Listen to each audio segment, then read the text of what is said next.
It is interesting how we have like some of our regulars coming or sending their note taker. I think it just comes in automatically when, it comes in automatically. When it's in their calendar. That's the first thing that logs in is the note taker. That's been my experience with meetings.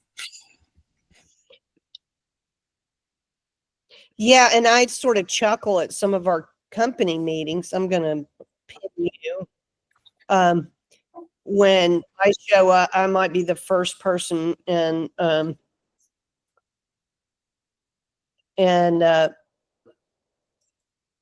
let's see. It'll be me and 3 note takers or something. It's like,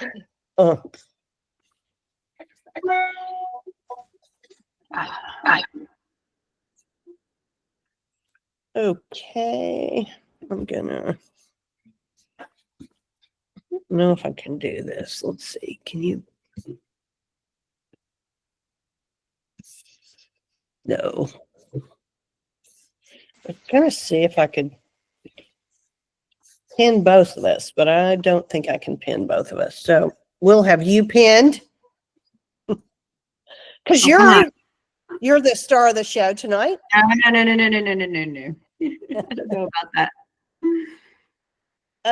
So everyone, I'm very excited tonight. We're following up from our meeting 2 weeks ago where we introduced Bean Minerals and Caroline Allen, the founder.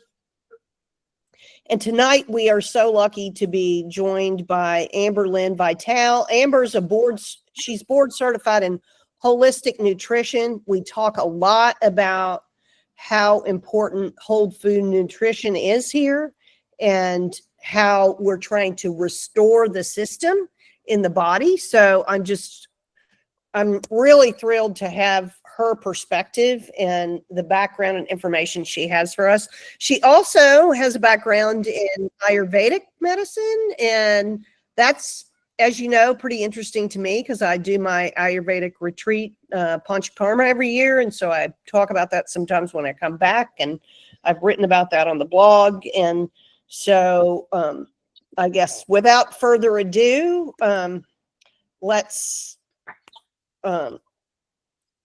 have Amber tell us a little bit more detail about herself before we get started down the process of digging a little bit deeper into terrain and how microbes and minerals work together and how that impacts our health.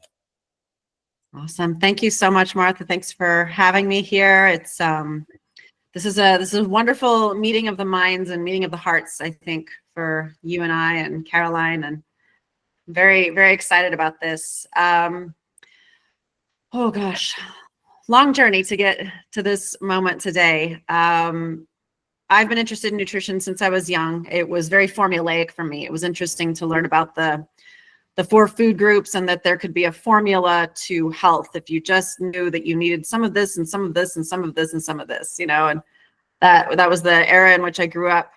And I tried everything, believe me. I was in college doing the low fat craze, you know, full of sugar, but low fat, you know, and ruined my health. And so that was kind of my health journey, ruined my gut microbiome, absolutely ruined it. You throw in, I didn't even have an unusual number of antibiotics, I think, compared to a lot of kids in the 70s, 80s, and 90s. But you throw college and you throw high sugar, low fat into that, and it just set me up for a microbiome disaster. And so that's really what got me into seeing a naturopath and realizing there was such a thing as naturopathy. I was on path to be an economist and an international business person, and I did a full halt and had a real turnabout ultimately. And I've been a practitioner since 1996 of one form or another. And Ayurvedic medicine I completed in, I think, 2005. And I'm not, you know, I would never say that I'm an Ayurvedic Vaidya. I couldn't run a Panchakarma clinic. but it's in me. It's a part of me cellularly, and I see the world through that filter. I think you wanted to talk a little bit about the doshas. We're going to tie it into terrain, to microbiome, to earth, to minerals, to mitochondria, to different constitutions. And I'm so excited that you asked about that, because we are each individual, and there are things other than what we eat and what we do that are at play in our bodies, and how we respond to certain things, and what we're susceptible to, and what we're good and strong at. So I love, really helping people figure themselves out. I don't believe that hardly any of us practitioners are healers. I believe that each person is responsible for their own healing and has to give permission for that. All I can do is bring information and bring maybe the presence sometimes.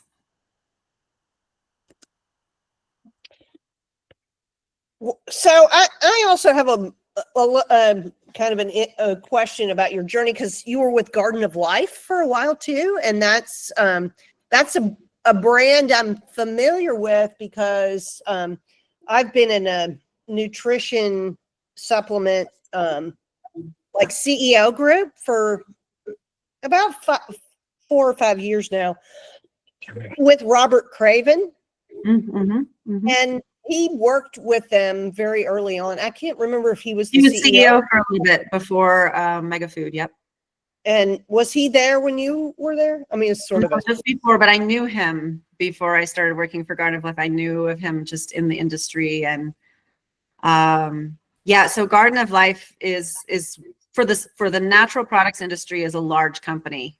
But I remember when I joined, the total annual revenue of Garden of Life for all of their products was right at what the total annual revenue was for just Centrum multivitamin.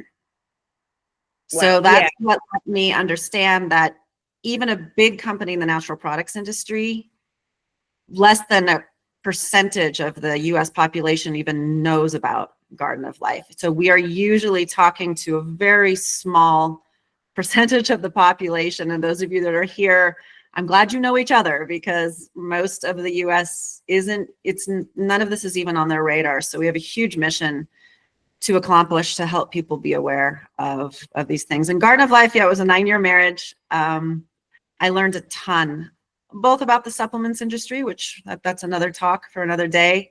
Yeah.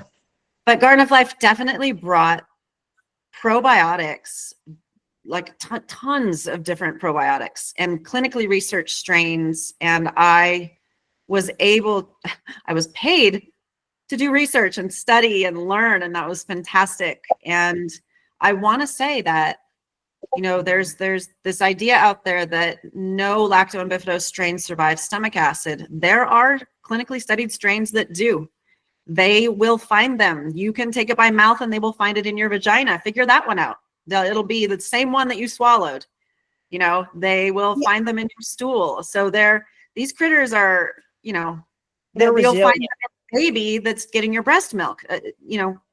Microbes go in places that we used to say they could never go. And, I definitely want to say that Garden of Life was a company that brought those clinically researched strains that had true efficacy to people. And I would still recommend them today, That's actually one of the things I've written about in some of our probiotic guides is the marketing spin that people have now about, we're putting ours in a special capsule so it'll survive the stomach. If you really understand the industry and these strains, the ones that they are bringing to market and the ones that we have brought to market have been tested for, tolerance to pH, to bile acids, to all of those things, so that it does likelihood to mutate and likelihood to produce dimethylamines in your gut. They are tested for all these things to be called truly by NH under the Human Microbiome Project now a probiotic, pro-life. Right. Yeah. So people, you got to think about this. Okay. Think about your iPhone, right? They've got to innovate every single year. So they changed the charger, and you have to buy a new case, and they changed where the camera is, and you got to buy a new screen protector. And that, innovation drives marketing, and it's the same in the natural products industry. So be aware of that.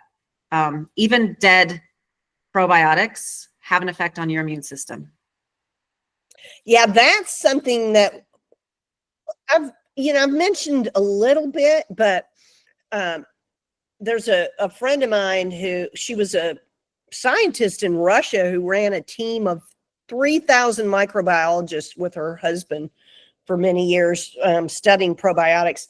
And one of her products is actually an enzymatically lysed or digested Lactobacillus rhamnosus, and they break it up into these little peptides. And that particular Miramil dipeptide is very, very effective for the immune system, respiratory infections. They've actually studied it in cancer. And, so people are like, oh, well, if it's dead, it's not going to work. That's not actually true. So, Yeah. you have, and I talked a lot about pre, pro, and postbiotics, because now the marketing spin is, well, we have pre, pro, and postbiotics. But if you know how strains are made, every strain of bacteria that goes into a probiotic formula has all three of those, because it was grown in prebiotics, and some of those are still there. And then it has the live organisms, and then it has all the metabolites they produce and the cell wall components of anything that died in that process. So it's got the whole shooting match. It's just a marketing spin that they're putting in extra this or extra that.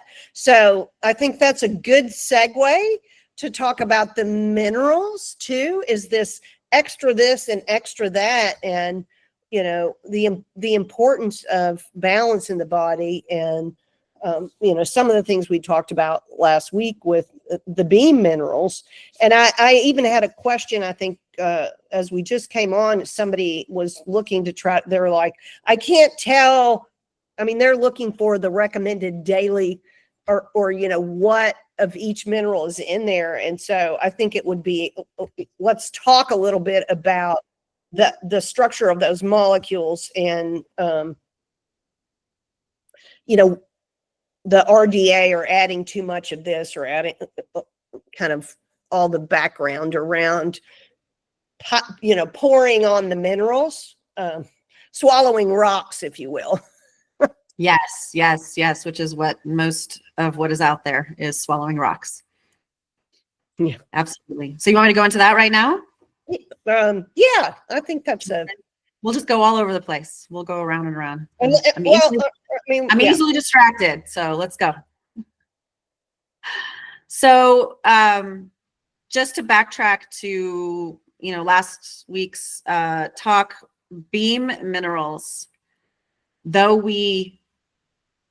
our special sauce is that we have figured out exactly the pH to bring a humate geologic layer that contains humic substances like humic and fulvic and all the minerals into water, H2O. This is O, these are the H's, in an ionic relationship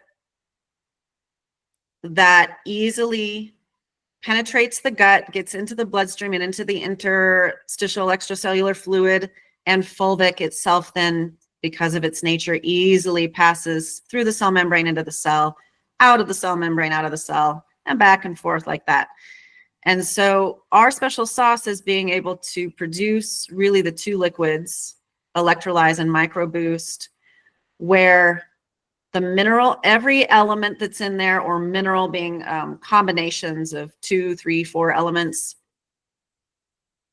is in an ionic relationship with water. And I think it's of note, if you've never seen us at a trade show or anything like that, we have these glass dispensers for electrolyze and microboost. And we have them full of yellow electrolyze and black microboost for 3 full days. No bubbler, no magnetic stir, just sitting there in full suspension with nothing settling to the bottom. That alone should tell you It's pretty magical. This is an electrical thing. It's an ionic relationship with water where it stays fully suspended.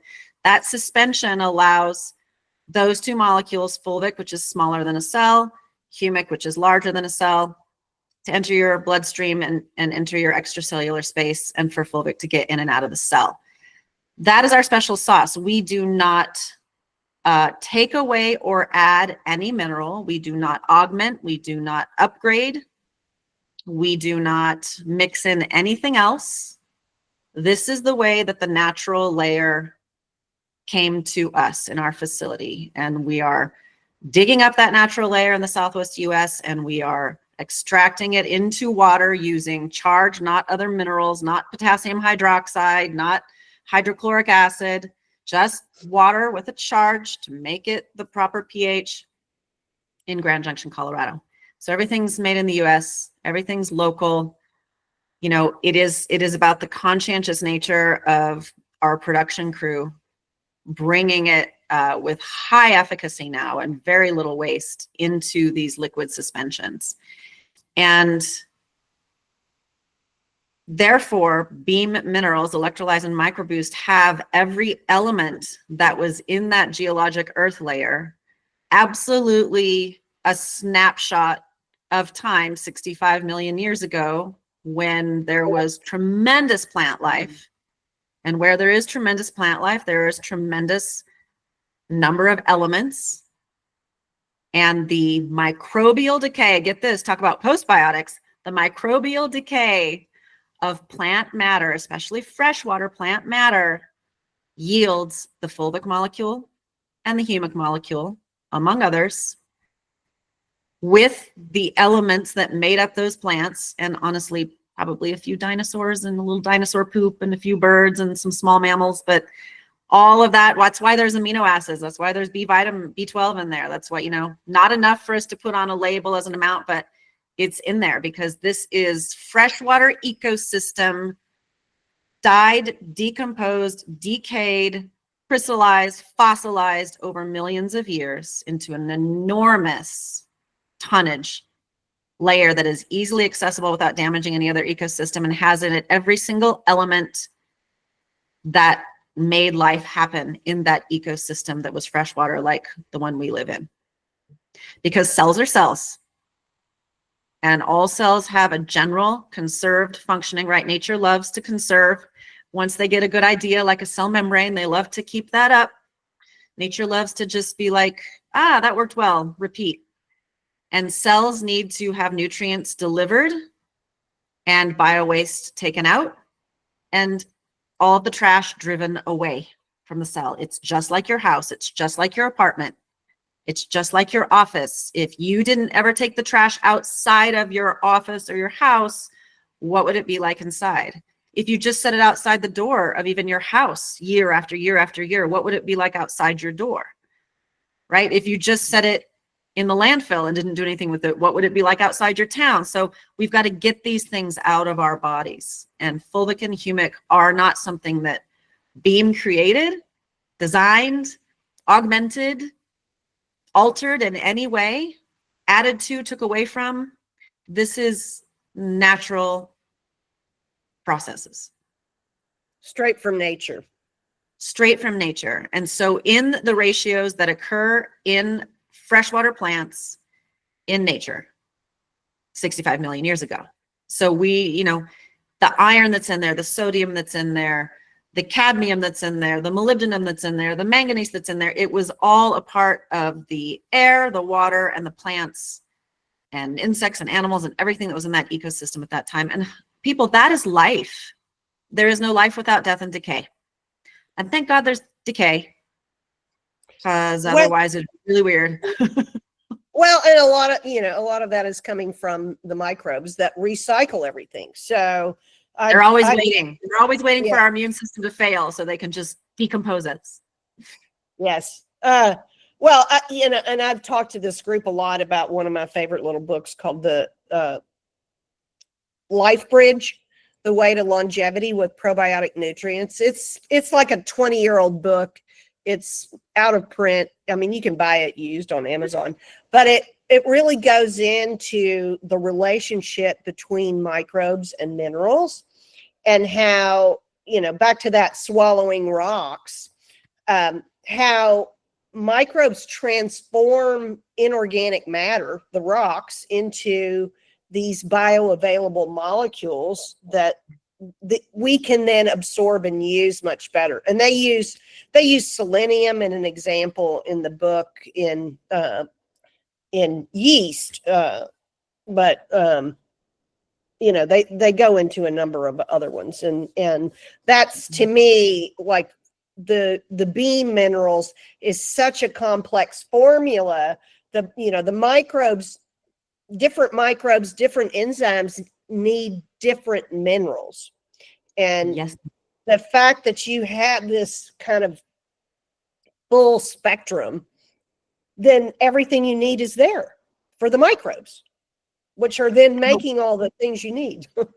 They do. And the way that I view fulvic, we talk about it like it has a personality. It doesn't. It has bond energies. But it's, in a natural ecosystem, I'm huge on what would my ancestors do? What would be the natural equivalent of this? And as natural humans, we would be drinking from lakes, rivers, creeks, streams, ponds. We would be pulling food up out of the earth. Our fingernails would be dirty, whether we were hunter-gatherer nomads, whether we were farmers and agriculturalists, we would have had a much more intimate relationship with nature than we can even access if we want to today.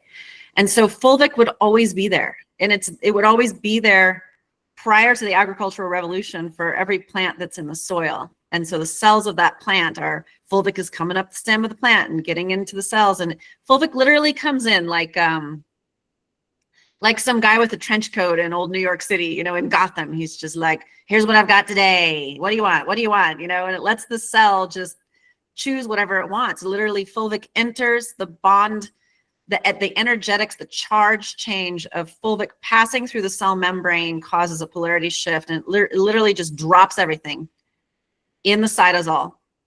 And then there's this, I just picture it like a woman's clothing swap, like just organelles just running around grabbing elements out of the cytosol, like, ooh, I want this, I want this, I want this, but I don't need that, I don't need that. And here, can you take this? And then fulvic's just waiting, like, to pick everything back up again. And it picks up what was not used, what has not been being used, what the cell is trying to get rid of, with the cell, the bio waste.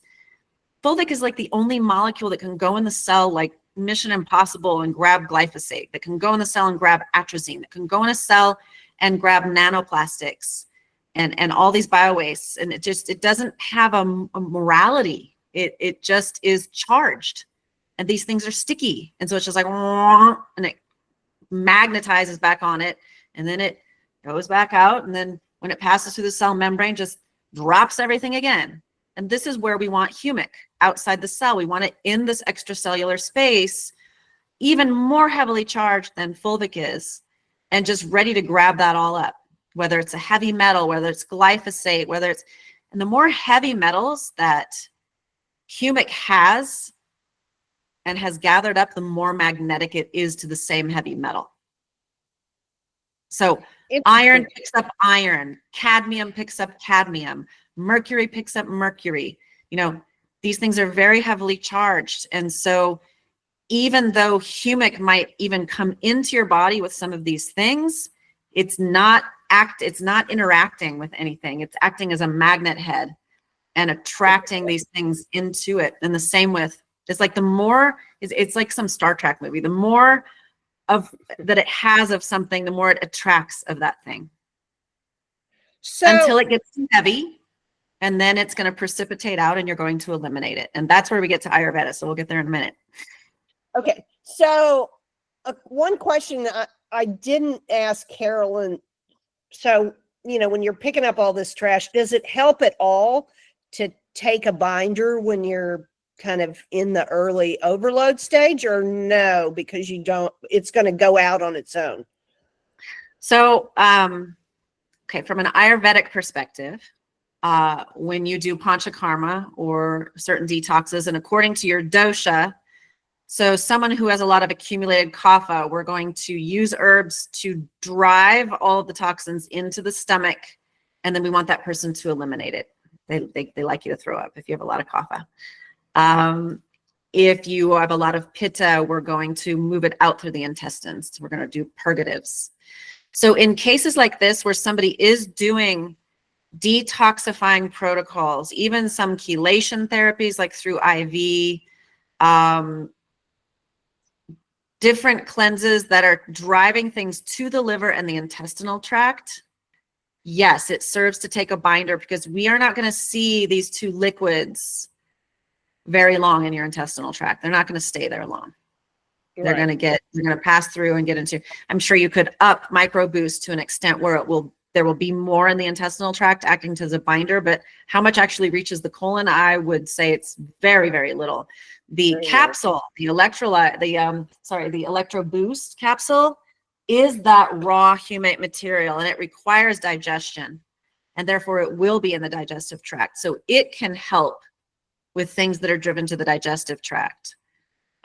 So in a full detox protocol, yes, I think you can benefit from charcoals and betonites and zeolites and other binders like that.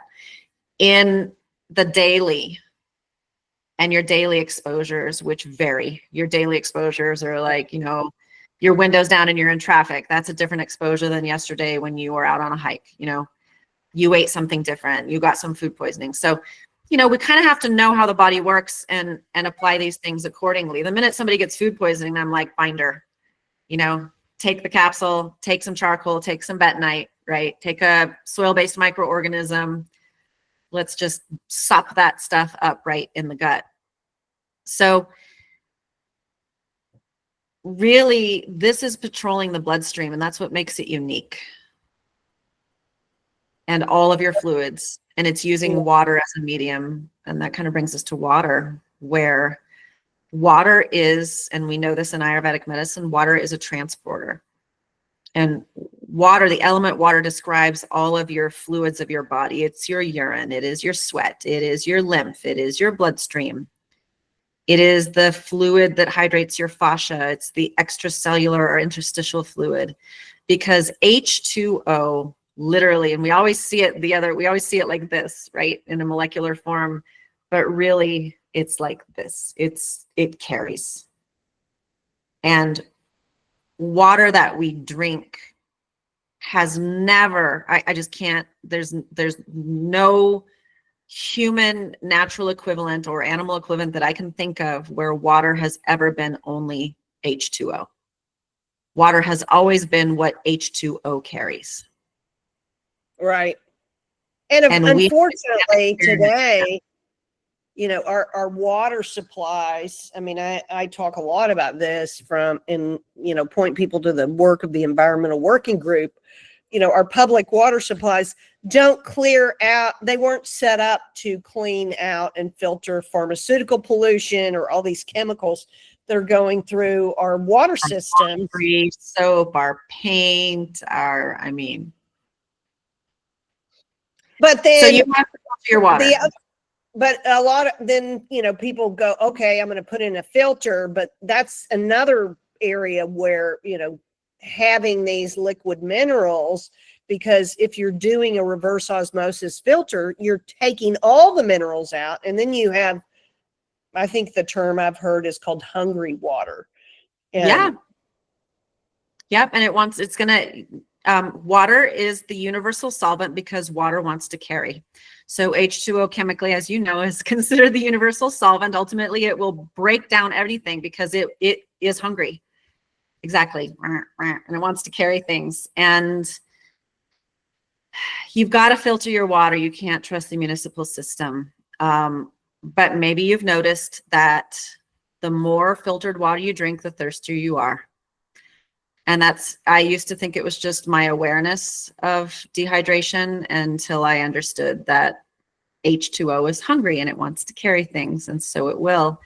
And so, how I came to Beam is an absolute full stop on feeling like I could help people nutritionally, because I moved from Brooklyn, New York to Montana And I moved from having a gravity fed, Berkey pure system, which the filters always turned bright red from all the rust and all the stuff. And the New York City has one of the best aquifers in the US, but it runs through a very terrible system.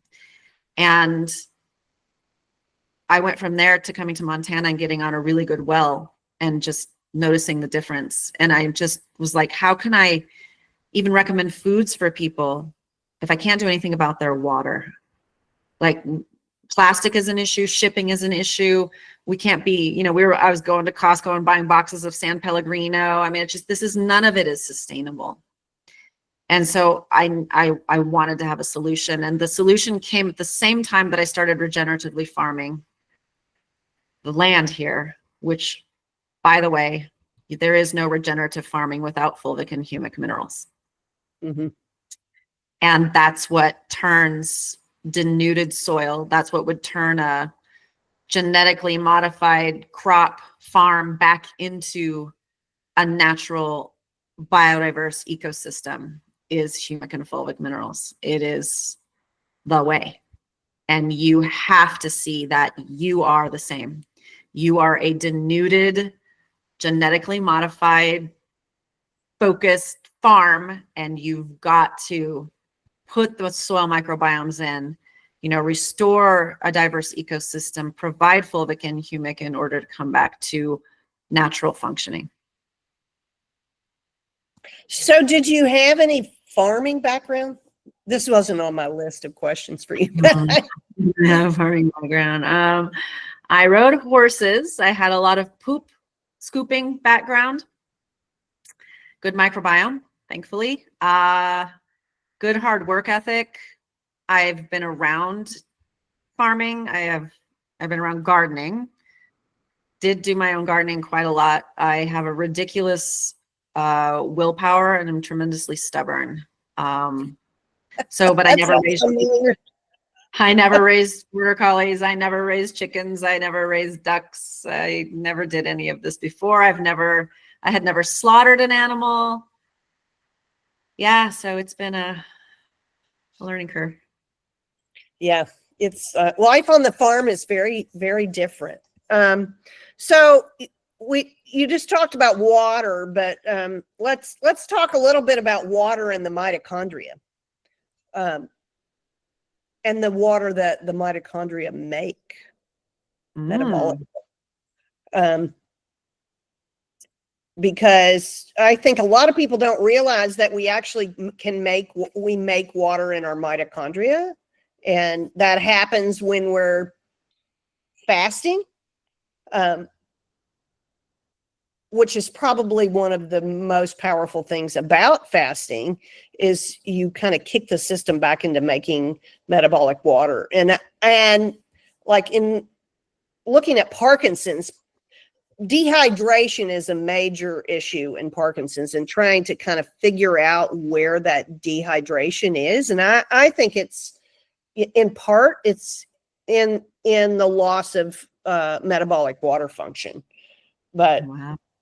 So when you say drinking filtered water makes you more thirsty, I'm wondering also if your dysfunction in your mitochondria, so you're not able to make metabolic water there, would also make you more thirsty. Right. And with Parkinson's, or really with any condition that is on this side of the spectrum of being out of normal functioning, there's all these things, we're still trying to figure out what, but there's all these things that lead up to this point of somebody having this diagnosis of Parkinson's and having these symptoms that are in common, such as this that you're speaking of. And, please don't, I would never say that taking beam minerals is going to cure or prevent any of these things, because we are no longer natural humans. We are so far away from it. This is just like literally, let's get you baseline replenished at a cellular level in a way that is not subject to anti-nutrients or things that are in plants like oxalates and phytates and things that block your ability to absorb. And, you're taking too much calcium with your iron, and so neither of them get into your body. Like, it's all of that doesn't matter with beam. And so that's great. It comes into you in very tiny amounts, but consistent tiny amounts. You can't really overdo it. I mean, please don't drink the whole bottle every day, but you know, you can't really overdo it. It's unless you just overdo drinking, which people do. People do overdo drinking. So, and you had talked a little bit earlier about how it gets into the interstitium and the you know, I don't think you said fascia, but that's another area as people age, or also in Parkinson's, where the fascial tissues and they become very stiff, and which is a sign of lack of hydration, but I think also lack of minerals. And I don't know if you guys looked at that. Well, let's talk about electricity. I mean, water with no conductive elements, no minerals that are conductive, is no longer a transporter. You have like a stagnant pool. And okay, I'm flood irrigating my field. I don't know if all of you know what that means, but when I start in the spring, the ground is dry and I start overflowing a ditch and the water just runs across the top of the property, and it finds the easiest way, right? And it all collects in one little crevice and it all goes one way until I get that ground saturated like a sponge. And you know this too, because if you take a dry cloth or a dry sponge and you try to pick up a mess, it doesn't soak into the sponge. Once you get it started, water attracts water. Think about how beads of water join each other on your windshield and then they flow. And so every molecule wants to join up with other molecules. And there are minerals and elements within that vessel of water that help to facilitate that. And so fascia, and I was a massage therapist for years and a myofascial release therapist, and fascia is dysfunctional without hydration. It just simply does not work. It's just a ball of saran wrap is the best way to describe it. And your neurons and all your other cells, but it's pretty cool that your neurons don't touch each other. They do not touch. Everybody has their own house in your body. Every cell is its own house. They are not sharing a wall. And there is fluid in the space between every single cell. Every neuron is not, that's why neurons have to send neurotransmitters. And those neurotransmitters have to flow, and they can't flow when there isn't water. And so the necessity for water, and even, I mean, it's so funny, the number of times I had a V8 moment, right? And I'm sure you too, where we connect dots and they're just like, what? How could I think it was any other way? So your house plant is wilting and you finally see it in the corner and you think, oh shoot, it's thirsty, I'm going to put water on it. And you just think it like needs a drink of water. No, that plant cannot get the nutrients it needs to keep functioning if there isn't water to transport it. It's impossible. Plants use water to transport those nutrients so that they can do what they do. And at night, plants do what we do when we fast at night. They make water. They send it back. The guttation, right, of plants. They send little droplets of water back. Water is the byproduct of many chemical reactions. And I think that's what you're referring to, but I would love for you to expound on it a bit more. And when we get into something that is so out of balance as Parkinson's, and I mean, we know that the microbiome went south a long time before, whether it was, and for some people it was early stress that sent a signal to the gut, and that road from the brain to the gut is just a one-lane country road, like driving in Scotland. But when that gut gets the hit that there is stress in the body and jumps on board, it is an 8-lane LA superhighway back to the brain. And the damage done by the gut to the brain is tremendous. And I think you and I are in full agreement that this is the surge in neurodegenerative and neurodevelopmental disorders? Yeah, well, so stress, I mean, I'm working with another nonprofit doing a documentary called Parkinson's Voices, and we've been interviewing people. And one of the things that has come up and been a pretty common theme across the group of people that we've interviewed so far, and even the ones that we have on the docket coming up, is high level of stress or a triggering stress event or multiple stress events or traumatic things that have sort of sent them over the edge. But when we talk about stress, nutritional stress is a huge stress for the body. And when most people hear the word stress, they're thinking emotional stress, traumatic stress, loss, this kind of stuff. Nutritional stress is a huge stress for the body because, like, our ancestors 100 or 1,000 years ago or whatever, when they didn't have food, like the stress signal was going, and it's like, let's go find some food because we're going to starve to death. And we live in a society now where our food is not nutritionally dense anymore, so we're kind of existing on a high calorie malnutrition. And I talked at one point, I don't know if you're familiar with the Minnesota starvation study, but it was, I'm sure you know about Ansel Keys and the fat sugar thing. Well, he was also behind the Minnesota starvation study that they did in 1945 or right around there. It was during World War II. And they took some conscientious objectors and basically put them on a starvation level diet. Wow. And that's not allowed today, so don't ask for this study. Yeah. It's I think the book, I have the book open on my computer from the Internet Archive because I was like, well, let me go see if I can find a paper. It's 800 pages.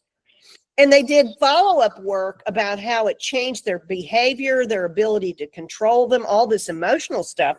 And, of course, I'm reading it, and I was like trace minerals was one of the main components of the starvation.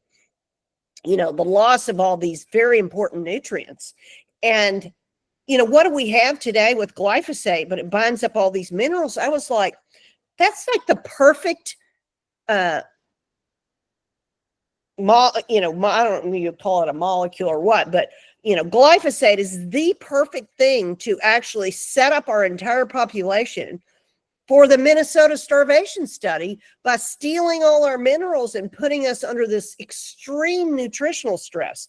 I mean, we are in high calorie malnutrition, which there was another researcher from, I think it was a pediatrician at the Cleveland Clinic, who had a book on thiamine deficiency and high calorie malnutrition, which has also been connected to some degree with Parkinson's.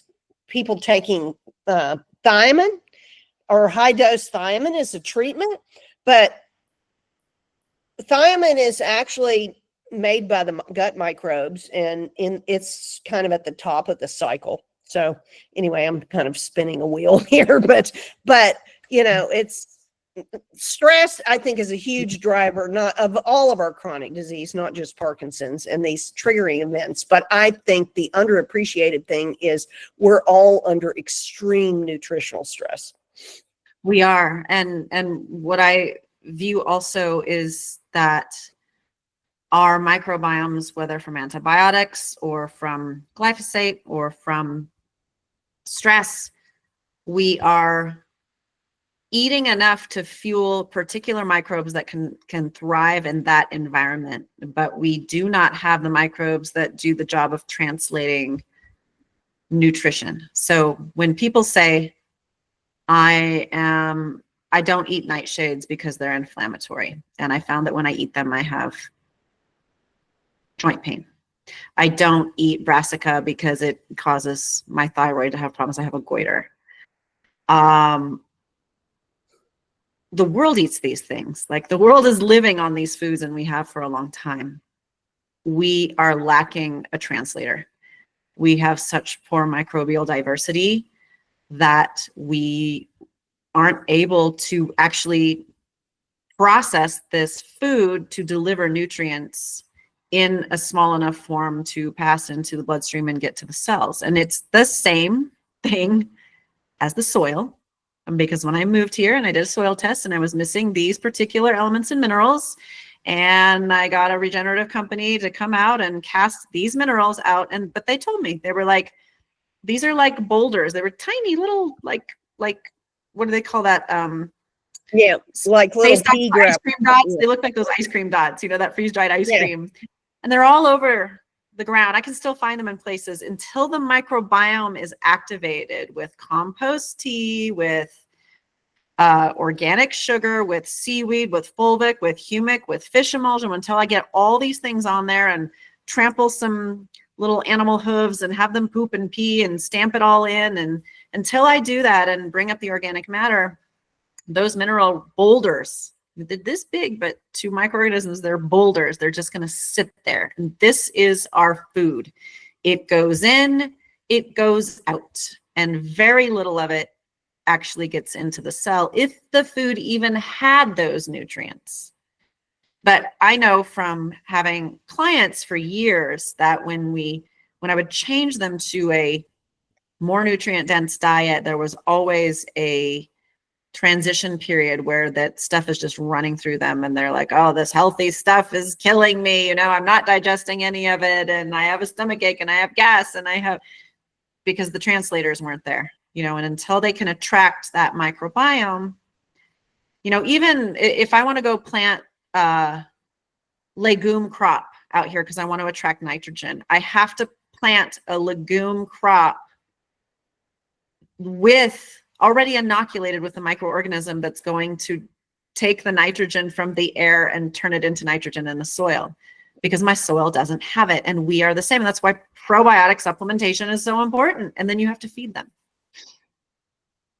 Exactly. So, and you feed them, well, fiber.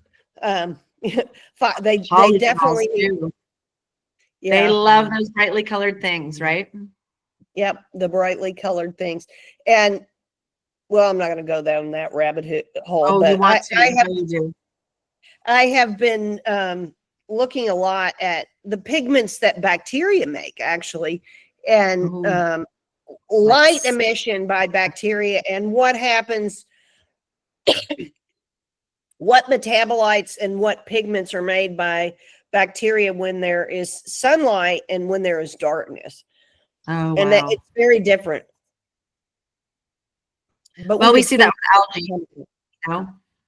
We see that with cyanobacteria. We see, So I'm not surprised. So I feel like I need to bring you back around to come back to this metabolic water, this mitochondrial water. Can you go into more detail about that, and then we can? Yeah. So in a healthy mitochondria, basically, as the electrons move through the respiratory chain, part of that process is the production of what's called metabolic water. So, in the conversion of hydrogen peroxide, or when it converts back, it breaks out into water. And what happens when the mitochondria aren't functioning properly is we stop making metabolic water. And or if you have, and I don't want to go too far down this rabbit hole, but if you have too much deuterium, heavy hydrogen, in your food, which a lot of our carbohydrates now are much higher in deuterium than they were maybe 100 years ago. Wow. Then you have a heavier hydrogen trying to move down that respiratory chain, and it becomes harder for you to make metabolic water. And there's actually a guy, his name is August Dunning. He want to say he did something with the astronauts. I can't remember exactly what his thing is, but he wrote a book called The Phoenix Protocol, and he was following these Russian doctors' protocol for dry fasting. Now, like most people, if they're fasting, they do a water fast and they're drinking water. But I actually, the first time I did a long fast, I did a dry fast, and I dry fasted for about 4.5 days. I was taking a plane flight, so I was like, okay, I better probably eat something. But it was incredible. I mean, it was incredible. And he basically shows how what's going on in your body day 1, 2, and the third day is when your body kicks back into making metabolic water. And you can see that because, I mean, it's going to sound kind of gross, but like you start by like getting a quart jar and collecting your urine before you start the dry fast, and you see how much your urine output is per day. And then you start into the dry fast, and the first day it's about the same level, and then it drops off the second day, and then it comes back on day 3. And he was doing an 11-day fast. I only did 4 days, but it's basically you are producing the water in your body through this metabolic water process, and you see it because your urine output is the same. And you're like, the energy level on day 4 was kind of crazy. What I would say was the one side effect that he mentions it, but he doesn't really mention it sufficiently to me, was it also on day 3, you kick into making new stem cells, and you will feel the stem cell production across your iliac crest. And so it's like, okay, I'm not going to sit down. I had to keep moving. But Agitating. I mean, that was really where I had the epiphany about metabolic water. And so even people who are doing, if you fast 1 day a week or 1 day a month or something, you're going to get more metabolic water production, or keep reminding your body of, how to make metabolic water, because like the more food, the more waste, the more all of this stuff we're having to deal with if we're constantly putting stuff in the pipe that's contaminated with X, Y, or Z, is going to affect our ability to make metabolic water. Yeah. Wow. And you are breaking down your body, but your body has such a capacity to heal itself. This is not one of those cleanses where you're maintaining your muscle mass, and its purpose is to renew quickly and to let your body heal it. So the interesting thing about because he also showed the difference between a water fast and these Russian scientists that were doing it. The dry fast doesn't break down your body tissue, doesn't break down your muscle mass and protein, which is kind of interesting. But we did a whole nother. Yeah, I'll send you some info on it. But wow. Now I want to circle us back to Ayurveda, because I really do want to just hit a little bit about what the doshas are and why we are different, because we get people in here and they've tried somebody's program or this program or that, and they've had some success, or they stall, or this didn't work for me. And I think so much of that comes back to understanding that we are individuals, and we have a certain characteristic about us. And so could you just touch on that? Because doshas. Yes, so it is complicated, but dosha is the Sanskrit word. The equivalent for us would be constitution. And there are 3 main doshas. The Vata dosha is cold and dry. So if you tend to run cold, and you tend to have dry skin, and you tend to have cracking joints, and you tend to, kind of the way you were born, you tended to be either really tall or much shorter than most people. If you, a lot of people, and again, this is coming out of Pakistan and India, Indus River Valley, but Vatas tend to have darker skin than their other family members. They tend to have very active eyes. They tend to be very talkative. They interrupt you. They tend to be super excited about something and then sort of crash out, But one of the biggest thing is that they are cold and dry and active. Pitta is the hottest, so lots of fire, usually lots of moisture. So yeah, yes, and a very strong intellect, very ambitious. They're the CEOs of the company. Think Florida weather, like hot and humid, and that's a Pitta. Pitta can also run hot and drier when the fire starts to burn out a lot of that moisture. It usually happens later in life. And so you start to see things like hot, rashy eczemas and hot, dry skin, flaky skin. The stress and the intellect and the inner heat tends to turn a Pitta man bald early on, or your hair gray early on. Kapha is cool and moist. The elements in Kapha are earth and water. And Kapha is solid structure, slow moving, dependable, consistent, structured. Kapha people always have a full pantry. They've always got everything in their pantry. And we're all everything. We all have all these parts. But typically someone with a lot of Kapha who has bigger bone structure. So if I'm doing a consult, I'll put my fingers around someone's wrist. And if they don't, or I'll have them put their own fingers around their wrist. And if their fingers don't reach each other, your bone structure is Kapha. And you got a solid bone structure, and you typically don't have problems with osteoporosis, but you have other issues. You might be more prone to fatty liver. You might be more prone to high cholesterol, to diabetes, high glucose, overweight, hard to lose weight, or hard to lose weight to current modern standards. In Ayurveda, a balanced, healthy kapha there's not supposed to be a most desirable. A balanced, healthy kapha has the best immune system, because kapha rules the immune system. It rules fluid balance. It rules something that is both nourishing to your immune system and your longevity, and also to your enlightenment, and that's called ojas. And so kapha running through us means we're very well nourished, but not too nourished. We're very well hydrated. We are unctuous. We have very moist, lovely skin, nice, moist eyes. We can see well. We don't need glasses. We have thick hair. We have strong teeth. We have strong bones. We have longevity. We don't get sick. These are things that kapha bring to us. So people with a lot of kapha tend to hang on to minerals very well. They tend to gain weight and hold weight from very much less food. They tend to have, it turns out, a microbiome that really digs through the food and gets more nutrients out of it and hangs on to that.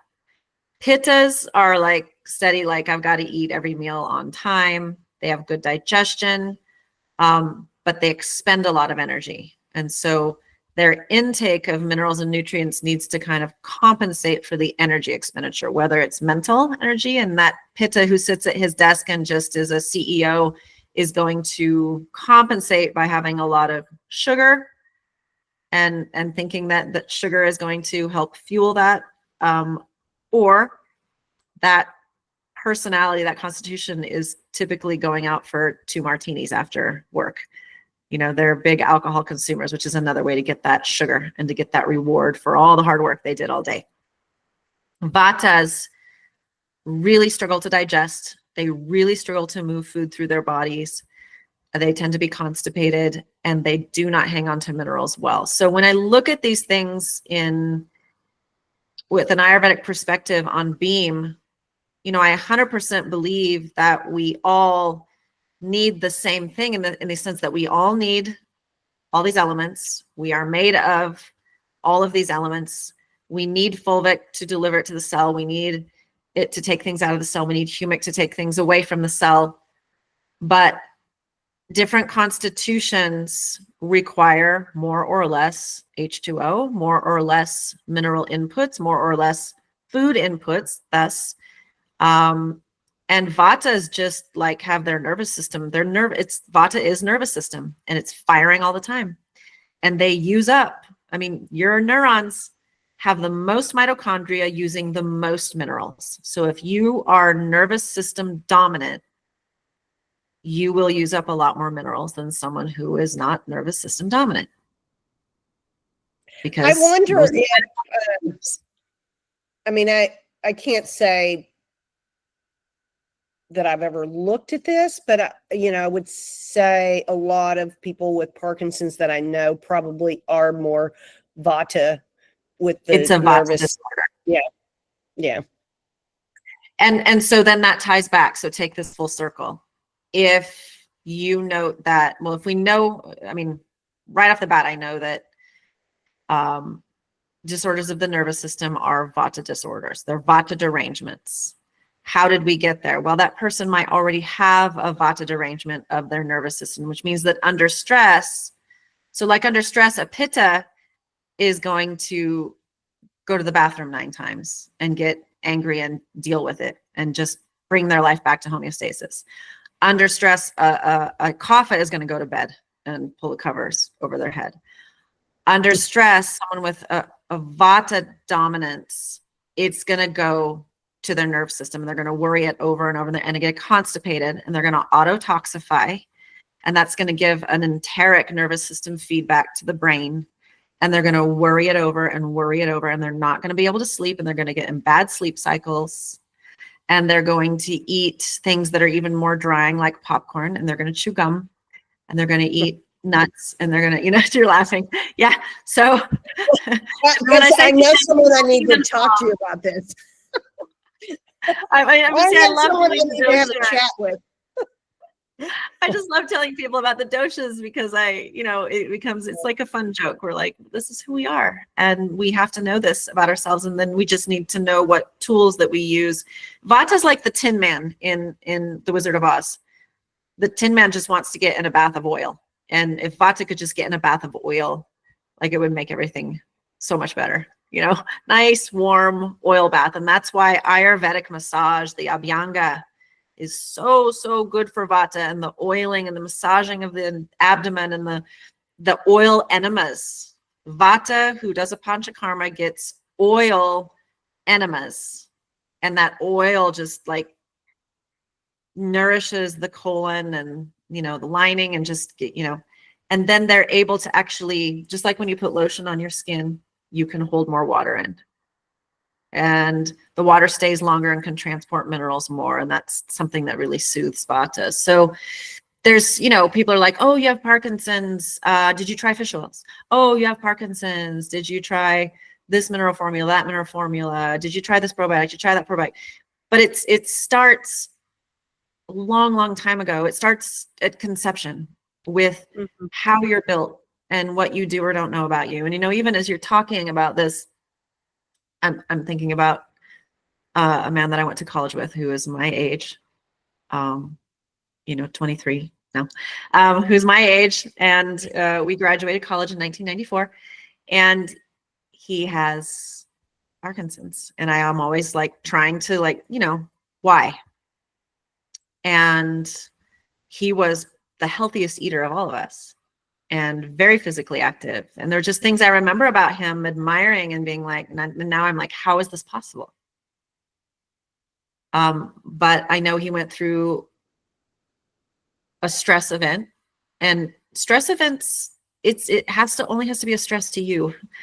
Right. People don't have to agree that it was a stress, there doesn't have to be a commission that decides if it was stressful enough to cause this. It doesn't have to be the child. It has to be a cognitive dissonance. It has to be something that like just rips your fabric apart, and then how your body deals with it. Some people roll with it. Some people get ulcers, right? So somebody who's Pitta is going to get ulcers, and they're going to have to go on a proton pump inhibitor, and then they're going to have to go down that road. A Kapha is going to overeat, and they're going to get diabetes, and they're going to have to go down that road. So everybody has their road of stress management, and where the jelly squeezes out of the donut when you squish it. We all have that thing. Being able to use Ayurveda as a lens to look at,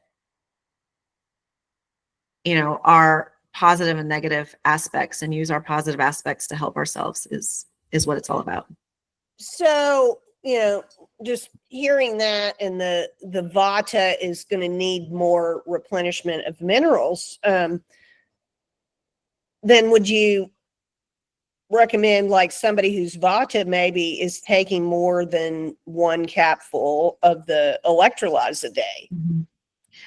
Definitely. And yet Vatas are also more sensitive. And so they will jump in and do the highest dosage, and they will forget doses, and they will forget for 3 days and then try to take that all at once. That's very typical Vata. Got to set yourselves alarms. And so they need to ease into things and do it with patience. But as far as mineral goes, yes, they would need more. And so just standard protocol for the average consumer, we're never going to, if we're doing both electrolytes and microboost, we're really never going to do more than a half of a cap, or what's called a half ounce of microboost with the humic. We really, other than doing a guided detox protocol, or you're going to a biodentist and getting amalgams removed and you're working with somebody, we typically aren't going to go over that half ounce of microboost, half ounce of that humic rich formula. Then you're getting that accompanying extra half ounce of fulvic and electrolyze. And then it's really up to your constitution and then your activity level and your exposures as to how much of that electrolyze you will take. And so electrolyze in the green bottle right there. A half a cap at a time. Some people need to ease up to that. Some people, so if we've got somebody who's very Vata and they've got multiple system autoimmune disorders, and they've got environmental sensitivities and nervous system shutdown and, vagus nerve all over the place, and we're going to ease them into even electrolyze. I always tell people all the time, I'm like, every drop you put in your water is already more than you had there before. So there's no perfect dose. There's no loading dose. There's no, well, if I can't take a half ounce, I just won't do it. No, I don't care if you spray it in your water, or spray it in your mouth, or spray it on your skin first. So if you're super, super sensitive and really, really hesitant to start something new, get yourself a little eyedropper and just drop it on your skin, then drop a little bit in your water bottle, and gradually ease up. But yes, Vatas are going to be thirsty, but they're likely to not get a drink. Somebody's going to have to give it to them.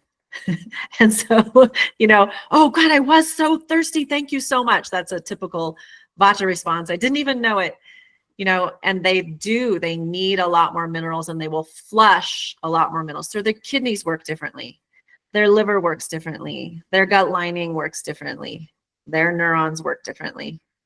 And so we have to, literally, I can think of my friends who are Vata, and I can just think about if they came to my house and they walk in and I'm like, oh, do you want something to drink? Oh, no, I don't want anything to drink. And then 5 minutes later, I'm like, here's a glass of water. Oh my God, I was so thirsty. I didn't even know it. But they just told me they didn't want anything to drink. So this is a Vata tendency, and your cells as a Vata are the same. And so if fulvic is constantly coming in and I have minerals, and the cell's like, no, thanks, I'm fine. And then fulvic's like, I have minerals. And this is, oh my God, I need minerals so much. This is a Vata cell response, right? If I were to make a play about the doshas and the cell types, Kapha is going to be like, ooh, more minerals? Thank you. Ooh, minerals again? Thank you. Hey, do you have any minerals? Hey, do you have more minerals? I need more minerals. Do you have any more minerals? And Pitta is going to can we get minerals on a schedule, please? Can we get it at 8 and 10 and 12 and 2? And I really want to know when they're coming. And even better if you can tell me what's coming. That's a Pitta cell response. So if you see yourself in any of these, that can kind of tell you how you're going to take not only your beam minerals, but what your relationship is with any supplement that you take and the food that you take and how you take care of yourself and the schedule that you're on. Well, I know we had a few other notes to hit on, but I'd really like to let people ask some questions. And so I think this is a good segue into that.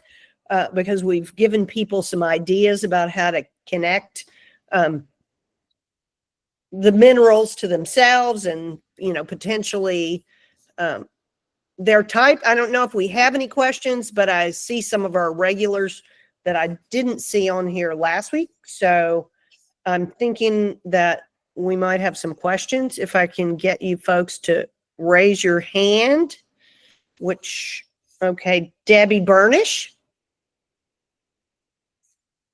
You got to unmute yourself, Debbie. Yeah. There you go. Hi there. So do the doshas ever change? Like questions. So like as you when mature, or as your life experiences change or something like that? in a multitude of ways. So when sperm meets egg from mom and dad, you are born with a dosha that is based upon where they're at. That's why we like to do panchakarma before you even conceive. So better chance to have a good, doshic combination. So you're born with a dosha. It's called prakruti. It's what you're born with. It's your divine nature. And it's not good. It's not bad. It is what it is. And there are differences. You could have a pitta mind, but a kapha body, and you could have vata emotions, so it's complicated. Okay. Then vikruti is where you're at right now with all of the influences of your life, what you eat, your lifestyle, how you were raised, trauma, your environment, all of it. And vikruti in Sanskrit means sin, like transgression, which in Ayurveda is nothing more than separation from your divine nature. And I just want to take this moment to say there is no sin in the biblical sense in Ayurveda. Sin is only that you are separate from your divine nature, and that causes you to suffer, which is also truly the biblical definition of sin. And so we want to realign ourselves with our divine born nature in order to not suffer. So there's that. So things do change. You get into vikruti, in which you are suffering because you might even be born pitta kapha, and you might even be pitta kapha, but now you're pitta out of balance and kapha out of balance. Okay. So it could be the same dosha, but the bad aspects of that dosha, the negative aspects of that dosha. Okay. And then there's life cycles, as you said, Debbie. When we're born up until our teenage years, when all the hormones kick in, we're really kapha. We're acquisitive. We're accumulating knowledge. We're accumulating information. We're accumulating hugs and love and food, and everything we eat, we can turn a stone into nutrition, right? When we're little, for the most part. You get into puberty and the hormones kick in, and hormones are pitta. So from the first pimple to like menopause and andropause, we are pitta. And then we start into the vata. The vata starts to bleed in. And so the elder stage is the vata, where you don't hold on to minerals as well, where we do see osteoporosis, where we do see breakdown, where we do see the body is constantly breaking down in one way or another. The enzymes are not working as well because those are pitta. The hormones aren't being produced because those are pitta. You're drier, you're cracklier, the water isn't flowing, the oils aren't being produced, right? So you can see how through the life cycles it changes as well. And that becomes then a part of your external influence. And it's just, the seasons will also do it, by the way. So Avata in Montana in the winter, not a good idea. Pitta, Montana winter, perfect. A Kapha, Seattle winter, not a good idea. Kapha, Phoenix, Arizona, great idea. Nice dry New Mexico, nice dry warm climate. So climate can also influence that. Interesting. Oh, and I just wanted to say we recently moved to Wyoming, so I can appreciate all of your Montana love. So Jen, you got your hand up. Thank you. Hi. Oh my gosh, this is so wonderful. Okay, I think I pitta kapha according to all the tests I've done in the past. And I'm wondering if if you could enlighten me a little bit about, I guess, just cold exposure, and I don't know how to relate this to minerals at all. I know, but now that we're talking Ayurveda, which I love, I've done Panchakarma, and I've done, some of the oil treatments, and love it. But So when you what are say your cold thoughts about- plunges or purposeful cold exposure for hormetic effect. And Correct. this is a great question, Jen, because it also ties into, how should women fast versus men? How should women cold plunge versus men? Which women should? At what age should you stop? When, so this is again, like it's about your age, it's about your gender, and then deeper than that, it is about your constitution. A Vata woman of 59 years old probably should not be cold plunging, right? So, we have to probably should not be fasting in the same way. We have to do a modified fast. So, if you truly are Pitta Kapha, you're quite resilient to something like that, cold plunging. You can both work out hard and do strong hormetic things. In fact, it's the hormetic things like that are really good for Kapha. But if you were just Kapha, there isn't a chance in hell that you would do it. If you were full Kapha, you'd be like, what is wrong with those crazy people? I'm sitting right here and I'm not doing that, right? So the person who needs it the most is less likely to do it. And so again, it depends, how much is your mind and how much is your physical body. So if you're a Kapha in the body, but you're Vata in the mind, cold weather and cold water can still affect your mental state, because it is cold and it is shocking and it is disruptive and it is a stress the same as anything else. So it's complicated, and we do have to think about it on all these levels. I'm Pitta, I'm hot, I'm menopausal. I would love to jump in a cold plunge. I feel so much better, but I've also noticed that, I don't know what would be then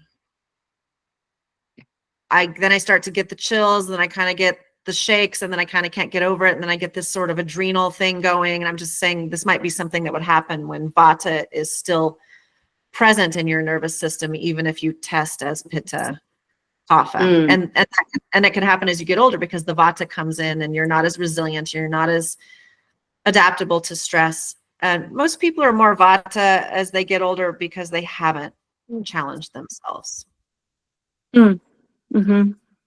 Yeah, it's been a long time since I've been in doing any of those protocols or read about it, but Vata usually tested pretty low on the list, except when you mentioned, personal trauma. When I went through a divorce, I actually, like everything you just said about Vata being out of balance was exactly how I felt. I think the Pitta anger was, a survival tool. But it can burn so hot that it literally leaves you like twigs. Yeah. Crackling twigs, so correct. I mean, you're just bringing up great questions so far, because it's complicated, but it is also intuitive. And you really, I mean, we humans, we have to learn to sit with, how do I feel? Like, I know that my best friend does a cold plunge every day, and look at her body fat and look at how good she looks and look at how good it is for her, but I don't feel good. And afterwards, I'm kind of like, you have to look at how it works for you. I can drink fat coffee. My husband does it because I do it, but actually it wasn't that good for him. He needed less fat, and so everybody is just different. We can't just all do what our favorite influencer says to do. We are each different. Sure. We actually talked about that a little bit last week in our book club. We did Benazati's metabolic freedom book, and we were just talking a bit about all the different influencers and all the different plans, and I'm going to sort of bring religion back into it, because it's another form of religion, like following these rules and laws that somebody laid down. This person laid down these laws, and I have to follow every one of them, or I'm not going to get there. And the set of laws are it's somebody made these laws, and they're not, I mean, we're all different. So, Mhm. free Yeah. yourself. But then it is difficult, when we're all trying to become more self-aware. It's this balance between truly being aware of what does and doesn't work for you, but also not making excuses for yourself. And that's a difficult balance. Someone with a strong kapha streak is very, very likely to be like, well, I noticed that my nervous system didn't like it when I went to CrossFit and did cold plunges. And so therefore I'm much better as a couch potato, and they're going to justify their inertia. And so, I mean, I could go on like this with examples like all day long, literally, but this is the path to our self-awareness. That, I mean, Ayurveda gives you tools, and learning your dosha is one of those tools.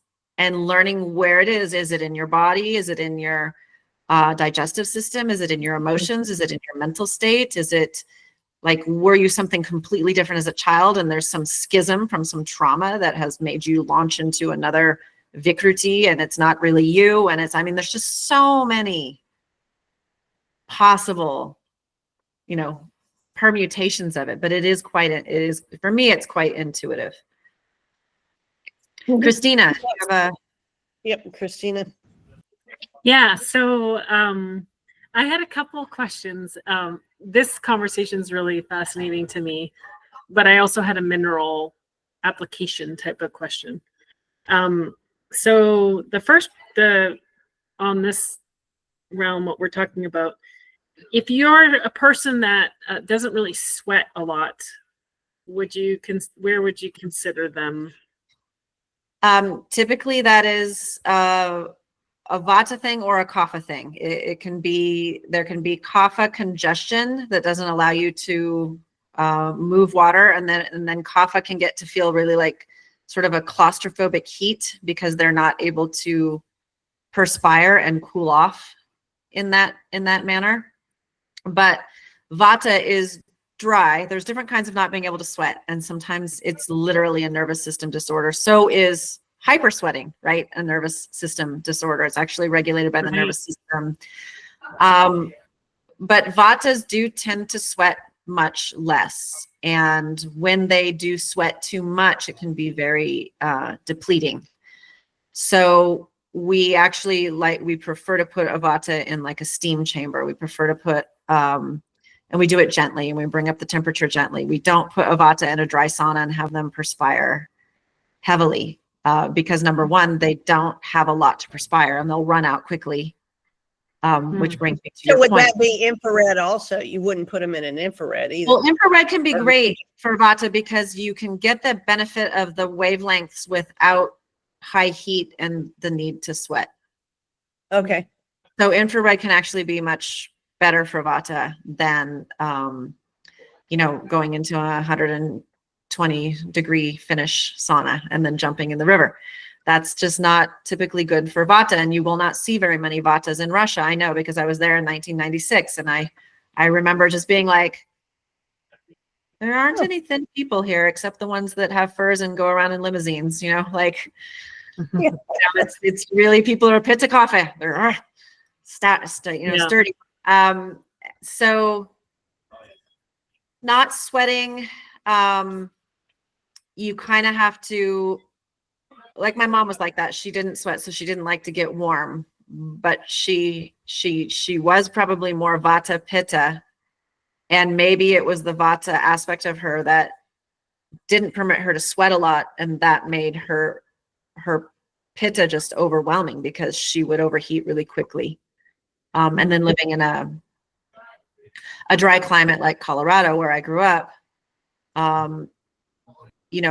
when you sweat, it just dries off really quickly. And so that's really not the best place for, I'm sorry, the Montana's, the Wyoming, the Utah, the Colorado, and in some parts of Montana aren't best for that vata constitution for many reasons.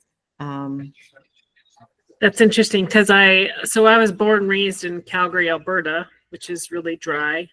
There, yeah. And I've been an athlete and for many years, but I've never really been the person that sweat a lot.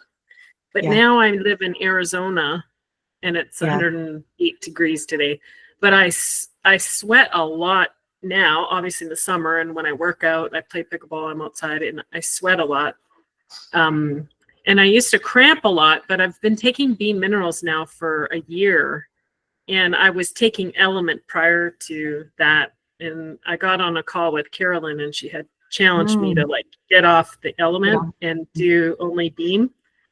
And everything's just completely improved on all levels for myself and my own personal experience. So Wow, you're I a testimonial action figure for us. you know, just I have take every one of my clients. I have one client, and she was taking like drinking and not really exercising much, but drinking like 2 to 3 Element packs a day, and her digestion and her microbiome were just, she was diarrhea. And until I got her on Beam and got her off that, and then she realized, oh, I had a digestive problem. You know, it was crazy, but Yes, and so there's incredible. actually a study from the Journal of Sports Medicine. It's actually a statement on hyponatremia due to overuse of sports drinks and electrolyte powders, because someone like that, or someone who has been training for 8 months for their first marathon, and they're like, their coach is like, drink at every rest station, and they're pounding Gatorade at every rest station, or they're carrying it with them. And somewhere along that marathon or at the end, I mean, they're literally collapsing. They might even have convulsions, and they think they're dehydrated. And if they get taken to the ERs are trained to then look for hyponatremia. You're under the sodium that you need to be in your bloodstream, because even a sports drink and even Element is going to be hypoosmotic to your bloodstream once it gets there. You're not mainlining that stuff. It's going into your freshwater ecosystem, and some of it is getting into your bloodstream, but you're raising your water volume with all that water, your blood volume with all the water you're drinking, and relative to your total sodium, your water volume is too high, and you're not lighting up the cells, you're not lighting up the mitochondria, they're not functioning, and you're just in collapse mode. So at a emergency medicine level, they know to look for that, especially in people who are like, I mean, I saw it in San Diego. You know how San Diego gets so like cloudy and cool? And I saw people on 5-mile walks, or sort of wogs, you know, they're wogging, and they've got their sport drink in their hand, because just in case I might have to take a drink. And I just, again, what did we do as natural humans? There were the hunters and the gatherers. Okay. The hunter is following the animal, and when they pass a stream, they gulp down some water and they run more. The gatherer is following the river system, and they know they just only have to drink a little bit at a time and eat a little bit at a time, because they know they're going to come across more. And we're still like this. So which one are you? How are you living your life? You know, and we should be able to exercise without carrying water with us. We should be able to do a CrossFit class without drinking during the class. We should, you know, if you are not, you're not well trained. Your cells, your metabolism, your mitochondria are not well trained, and that you need to train them just as much as you need to train your muscles in that class. You know, we need resilient. So, so more recently, because I had a trip back up to Canada, and I didn't want to travel with the Beam liquids, I bought the capsules, and I really like the capsule. But my question is just, how do I, now that it's summertime, so I've been taking an extra shot of hydrolyze, and then half of each, the microboost and the electrolyze in the morning, and then I usually take another shot of electrolyze later in the afternoon, because again, I'm exercising a ton and sweating a lot more than like I normally don't sweat. And then I started taking one pill, and I'm like, am I overdoing that? And then just sort of the difference between like, is like a half ounce of each of those equivalent to one capsule, or are they just totally kind of different in how they're used, or how do I incorporate and use those two together? Great questions. Right. So the capsule is the mother substance, the humate, the geologic layer. It requires digestion. So I can't even tell you how much will get into your bloodstream, into your cells, because it really depends on your stomach acid. It depends on, the gut lining, and it depends on your pancreatic enzymes and your microbiome and all of these things that any large format mineral complex is dependent upon, including all the mineral supplements that we take, like mag citrate and, mag glycine, all these things. So they're different. Really, Electro Boost, by its name, is meant to augment the effect or support the effect of Electrolyze and Microboost. It has both humic and fulvic in it. It has a lot of humic and fulvic and minerals in it. But for the most part, a lot of it is going to stay in the gut and slow release humic, fulvic, and minerals to your bloodstream. So it's great for people who have sort of overflow cramping or overflow dehydration or overflow mineral depletion through the day. So somebody who is sweating a lot, somebody who is, like, I think about somebody who living in Arizona who's a landscaper. And yeah, they're drinking their water and they put electrolytes in it in the morning, but now they're just drinking water. And if they had taken Electro Boost in the morning with their electrolytes, it would continue, even as they drink plain water, to release these minerals to their bloodstream and to their extracellular fluid. And then, someone who's very Vata and doesn't hold minerals well, and in the middle of the night, they're waking up thirsty and they're waking up cramping. If they're taking an Electro Boost, in the evening with a meal or before bed, that can help sustain them through the night. So it really is this extra layer for that sort of Vata type person, or a person who's overexpending minerals through sweat and activity, stress, any of these things, detox, to have a more sustained release. And then we also recommend it when you travel, as you noticed, Christina. It may not leave you as hydrated as Electrolyze and Microboost, but it does get you the humic, the fulvic, while you're traveling, while you're away, while you're doing other things. And a lot of times, for me, I've noticed one doesn't really do it for me. If I don't have my Microboost and Electrolyze, I really need 2 of the capsules to kind of give me that same effect that I'm used to getting from the liquids. Yeah. That's awesome. Yeah. Thank you. I have to just give one last plug to the sprays, because I have my little spray bottle here. But I hiked the Grand Canyon rim to rim last June, which everyone was like, oh, you should never do that in the summertime. But my friend and I did it, and we had this on the journey, and that we were spraying, spritzing ourselves, and it was amazing to have. And now, like, here in the summertime again, I can't imagine living here without this as a refreshing, like, spray when we're on the pickleball court, and I have a pickleball group, and we're like, all right, who needs the spurts? And we're like spraying each other, and it's just refreshing, and it's an amazing product. I never thought I would ever be into, like, the spray thing. But I remember when I first saw it, I was like, what is this? This doesn't, and again, it was another V8 moment. I'm saying, we know what is this, but then I go and I do these foliar sprays with fulvic on my plants and on my fields and on my garden, and it's the same thing. So why would I think that this is not our leaves? It's the same thing. It penetrates and it can go through your solar panel. It's the solar panel. Yeah. Yeah. Yep. Yeah. So very exciting. And I just ordered a bottle of BiotiQuest today, the sugar shift, and I've never tried it. So I'm excited to try that, because I've been kind of anti-probiotic. I've always been drink kefir every day, eat, like fermented foods, and probiotics come from that.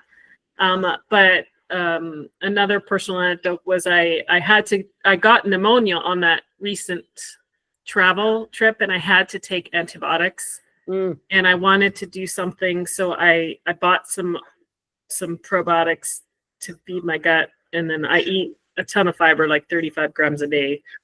And I felt massively, like, I almost feel like maybe some bad bacteria got killed, and it was a good thing from the antibiotic. Like, I always thought, like, That can happen. put in some new ones, and I have better habits now, like more fermented foods and more fiber, that I feel like, wow, I've never had such a great gut. And this is just recent, like this month, in eliminations and all the things. But now I'm like turning my sort of my philosophy around on that, and I would like to have a good quality product to recommend to my clients, because I've always been a minimalist when it comes to supplements, and really the only multi supplement I recommend now is Bean, really.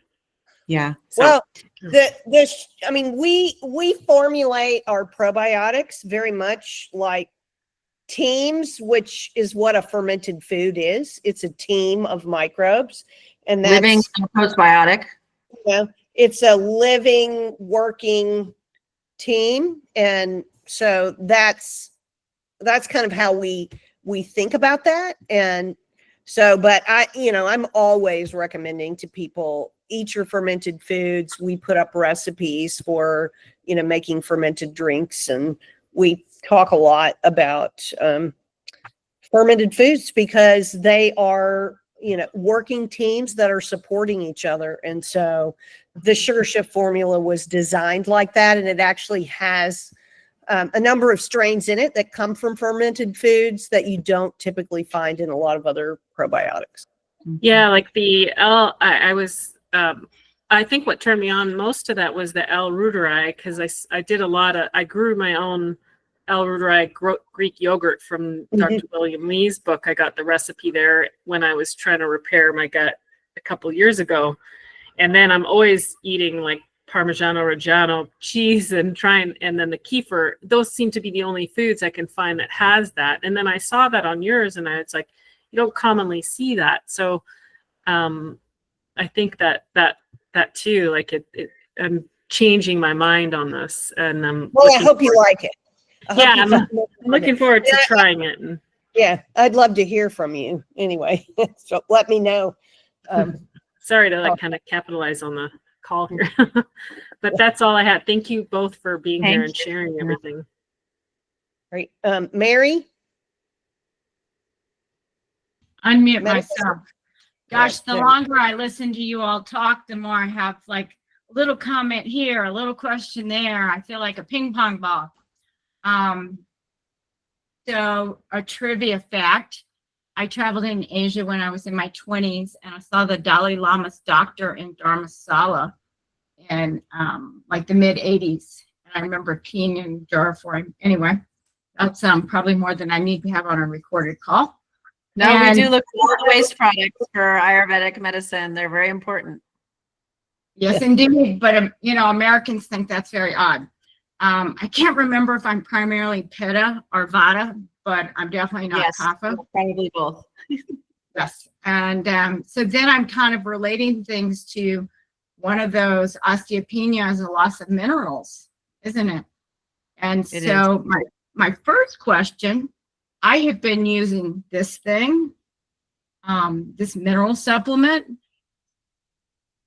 only because my husband bought it, and I put it in my tea in the morning with my milk in it. And I like the way it makes it taste. It tastes better. It makes the water taste different.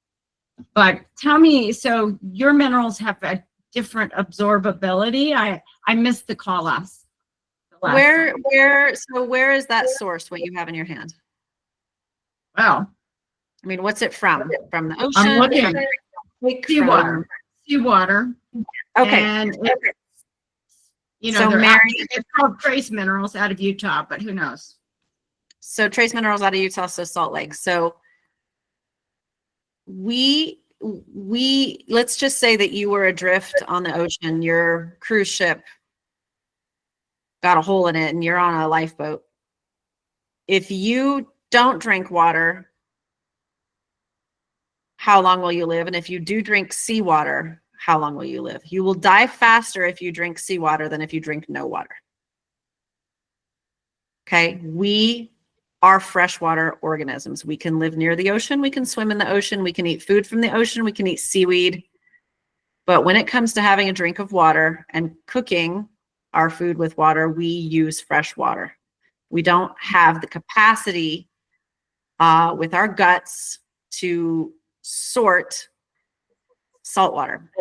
There's no animal in a freshwater ecosystem, if you take them to a trough with salt water and a trough with fresh water, that's going to drink the trough with salt water, unless they're like hugely out of balance in some way.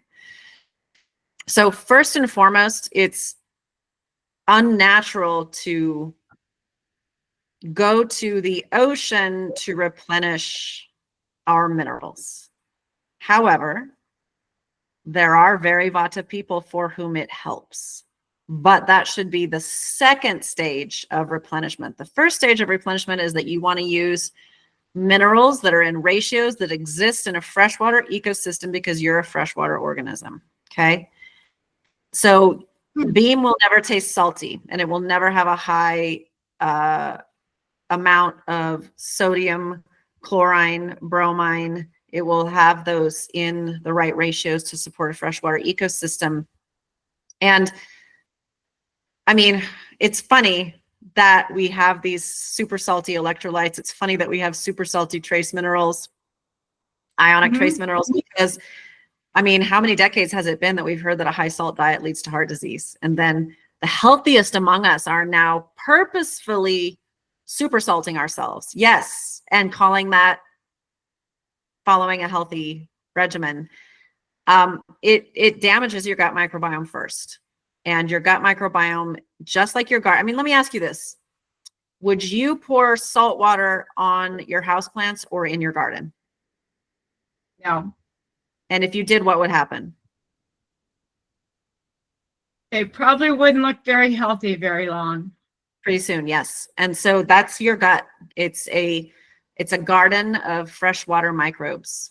And so every time that we oversalt, whether it's our food, which more than putting some Celtic sea salt or some Salt Lake salt that was mined from an ancient seabed, more than putting that on your food, it's about processed food and the types of salts that are in, mineral salts that are in processed food, potassium chloride, sodium chloride, these kinds of things.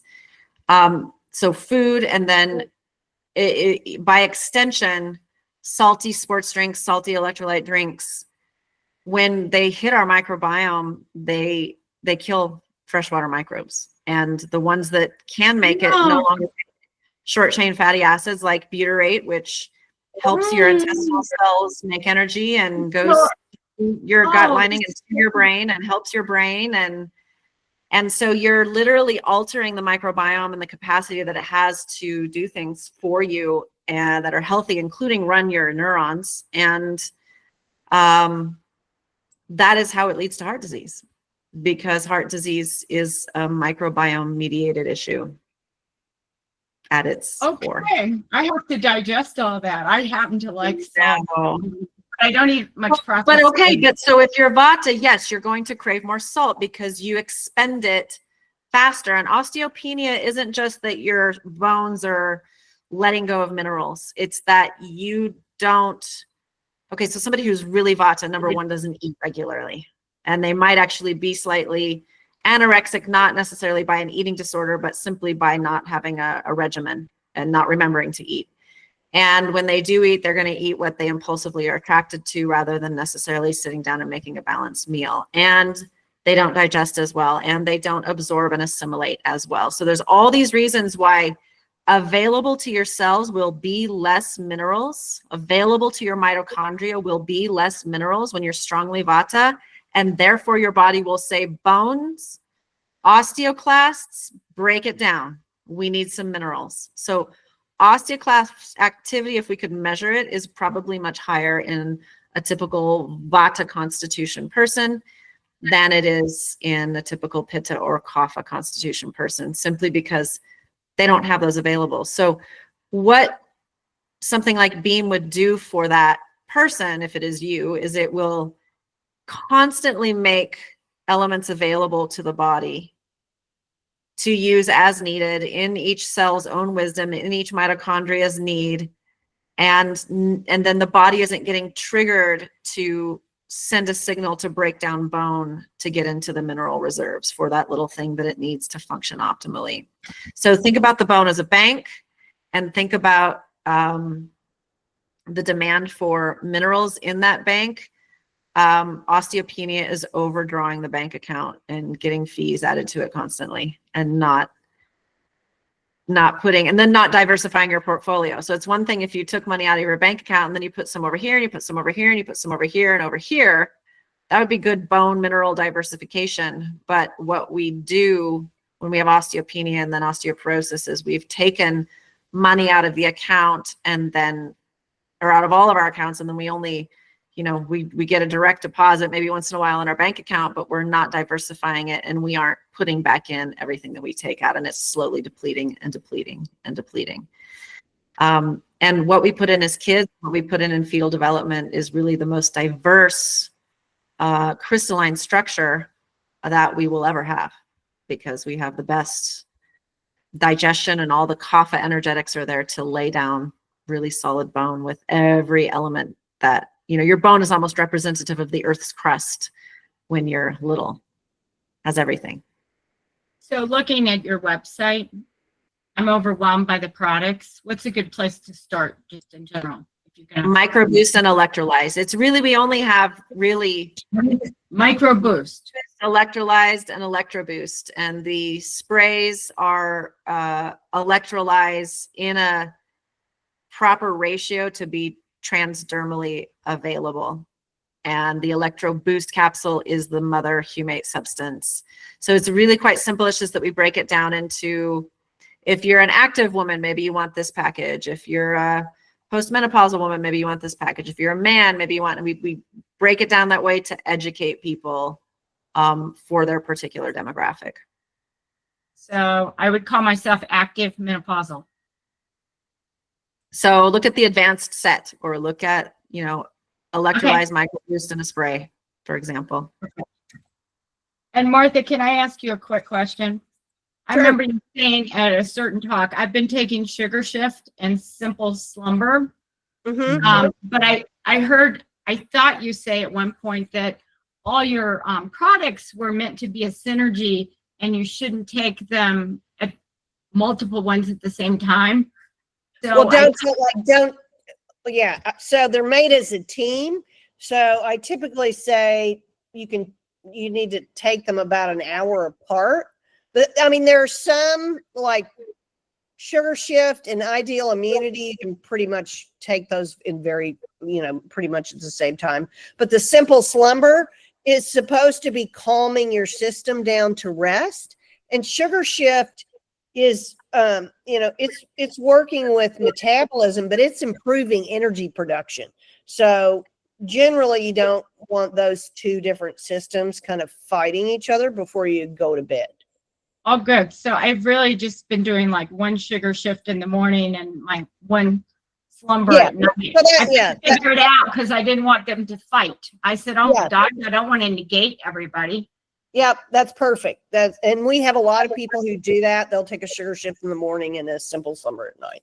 And that's perfect. And I'll just ask this might be completely off topic, but I'm in Colorado, and I know some of you all are too, but I'm looking for a functional medicine doctor that would be good with thyroids and hormones, and I got some other wonky looking things in my iron profile that I would just love someone good. If I know you used to live in Colorado, Martha, and it sounds like you used to live in Colorado. So if anyone has a recommendation, I could give you my email, or you could share, or send me your email. I have one that I worked with there that we liked. And what's your email, Martha? It's martha.carlin at thebiocollective.com. THEBIOCOLLECT.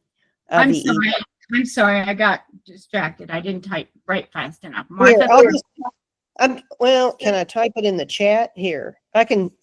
Well, I don't know if I can do that. Yeah. Here. So that's your email from back when you were doing the poop company, right? Yep, that's still my main email. I mean, I still use that as my primary email. That's how I first interacted with Martha. I volunteered for that.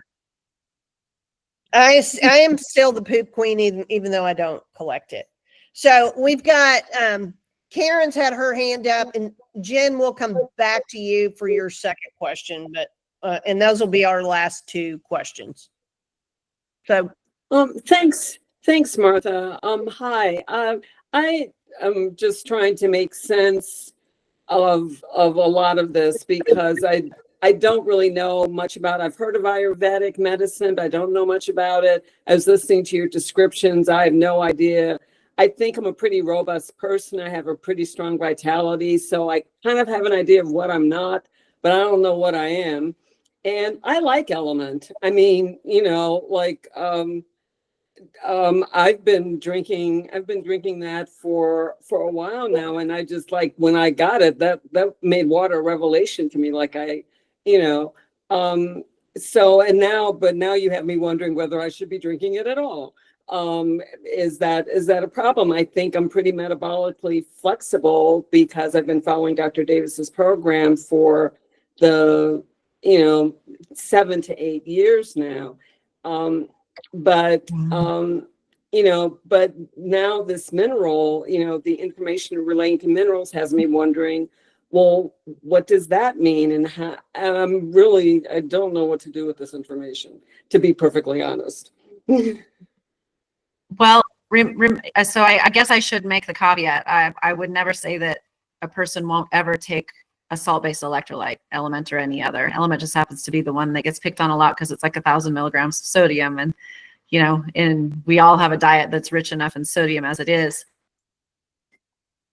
So I would never say never. It's just that we have to know the place for it. And one person, is describing just taking Element 2-3 times a day and aren't even really working out. They're sitting at a desk and they're driving in a car, and they're just, we shouldn't need to do that with our water. It is just, you just look at it and it's just, there's nothing natural about it. But if we are, if we have moments of high physical activity, if we have moments of dehydration, it can, for an acute situation, it can bring you back on track.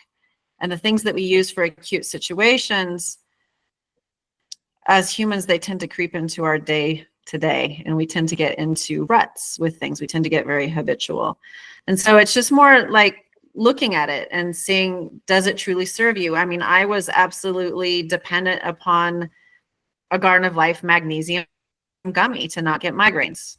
And it was great because I didn't have migraines. As long as I got 4 gummies or 5 a day, and they were delicious and they were easy to take, and I spread them out, and, like, what's wrong with that? Except that there's no natural equivalent for it at all. And why do I need that much magnesium? Why do I need that in the first place? What's wrong with my magnesium stores? I eat such a good diet. Why should I need it? Why do I have a headache anyway? Is it only magnesium?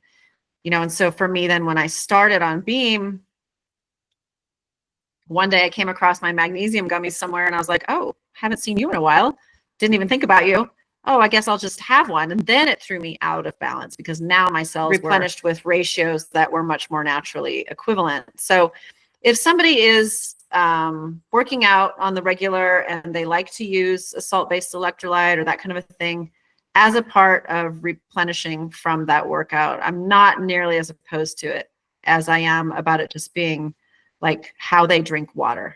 If it's how you drink water, I just think you have to look at it and ask, is it a crutch? And is there another possibility? But hey, it's not new.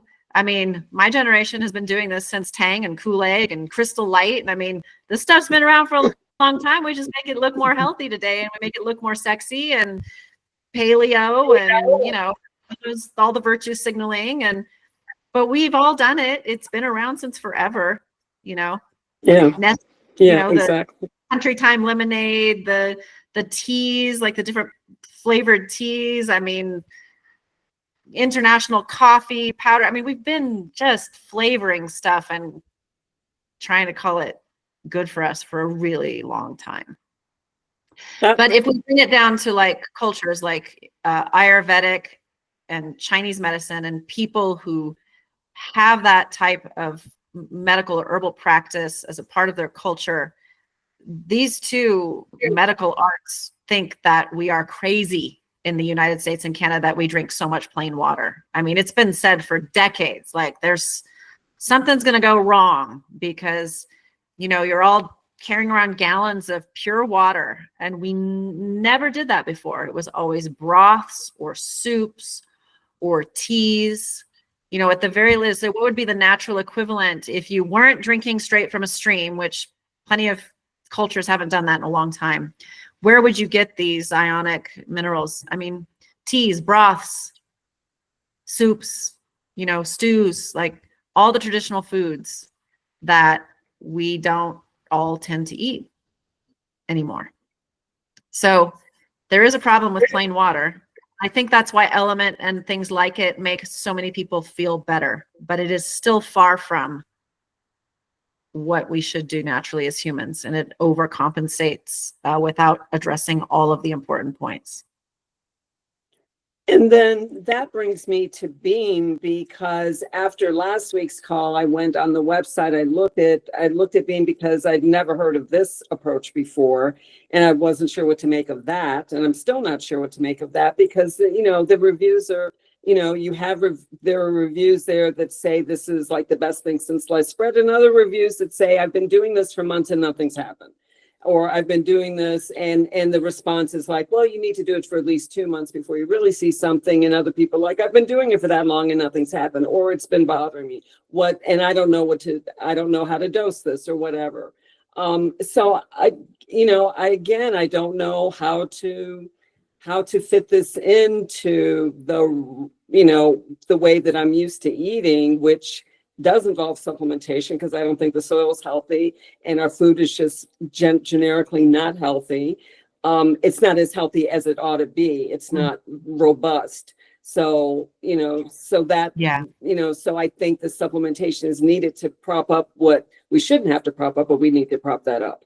But I'm interested in the Beam mineral approach, but I don't know where to fit that in, particularly with I sympathize with your conundrum because as you know, as a practitioner, I absolutely sympathize with how my clients or any potential clients struggle with these exact questions when they're out on their own trying to figure out what to eat, what to take. And so again, I mean, this is why I always say, what would my ancestors do? Who are my ancestors, first of all? Like, what is my heritage? What is my genetic heritage? What's in my blood? What would be normal for that? So, you know, I'm much more of a fish eater than a mango eater. That's my heritage, right? You know, so you have to think about those things. Me becoming a fruitarian is not likely with a Norwegian heritage, strong Norwegian heritage. You know, that's like not maybe berries, but that's about it. So you have to think about these things. And then just generally, like, how did our ancestors get these things, and what would be the natural equivalent for what we're having? And I'm very mission driven with Beam. I'm an educator. I'm not a salesperson. So I'm really just here to educate. And to me, it's the mission, because though my story in coming on to Beam wasn't that dramatic. I mean, I noticed that I wasn't taking my magnesium, and that's about it. My lips weren't so dry. My lips weren't chapped. But now I know that I have a resilience that I didn't have before. There's a lot of adrenal vagal tone stuff that I noticed that I didn't really realize off before. Okay, but my story's not very dramatic, personally. I just know that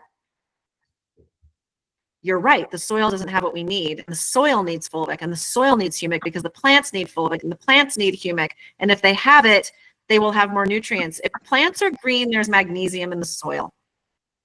But if there isn't fulvic and humic delivering it to the fruit, it's not going to be in the fruit of that plant that we eat. So if the corn stalk is green, there's magnesium in the chlorophyll molecule. So there is magnesium, even though we say this, it's depleted in the soil. Well, if the corn stalk is green, there's magnesium in that dirt. And it's by priority going to the chlorophyll and the chloroplast, because that plant has to grow. That's its directive. But is it going to make it into the corn kernel? That's the question. Is it going to make it into the black bean? Is it going to make it into the fig? Is it going to make it into the avocado? Is it going to make it into the almond? Is there enough for that? And for us humans, it's like, is there enough for us to have beautiful hair? Is there enough for us to have nice nails? Is there enough for us to not have brain fog? Is there enough for us to not have fatigue? Is there enough for us to repair our skin?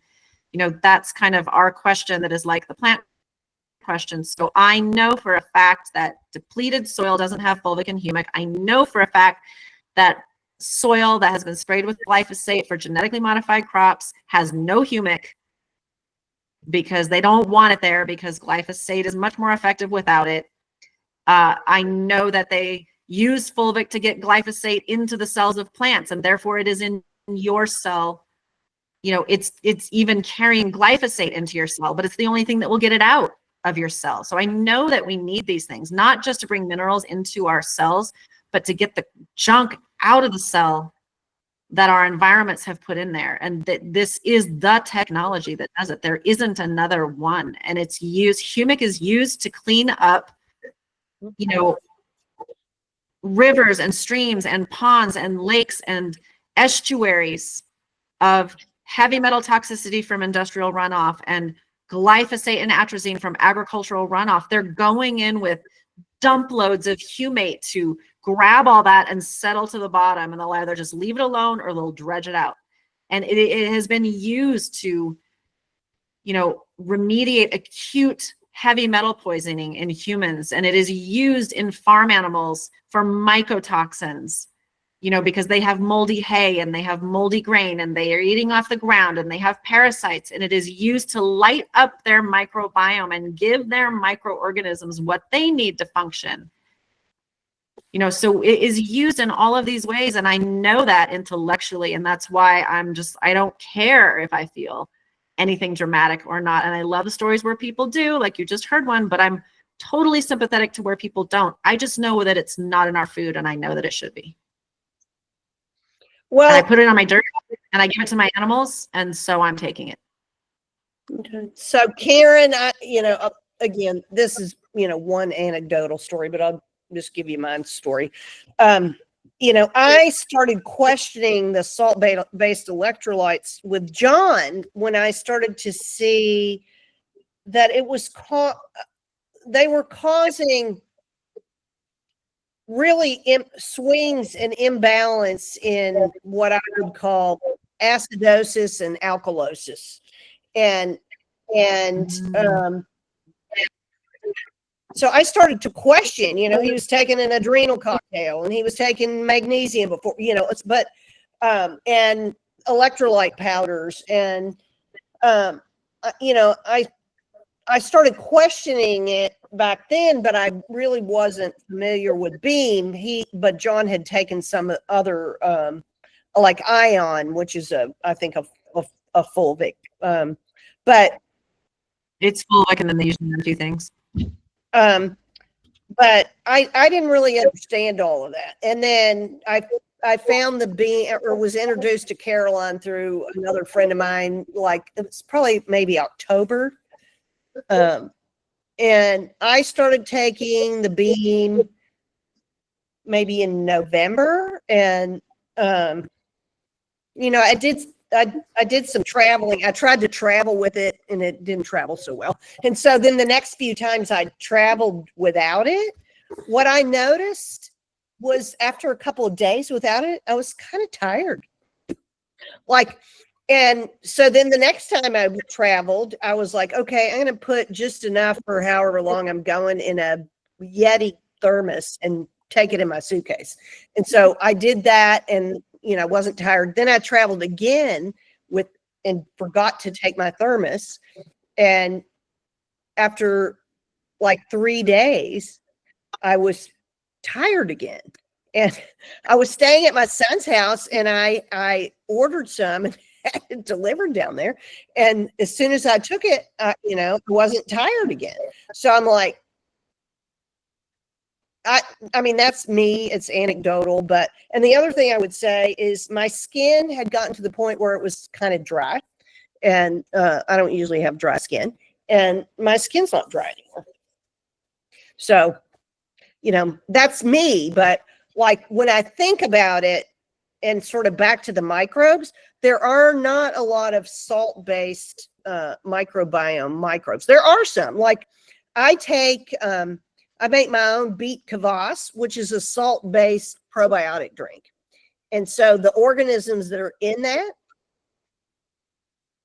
are salt tolerant, and they're made salt tolerant, and they come from, I mean, I use the whey from either my Rooteride yogurt or my sugar shift yogurt, but you know, you put it in with the salt and the beet, and it basically learns to be tolerant of the salt. But you know, most of your gut microbes are not going to be that salt tolerant.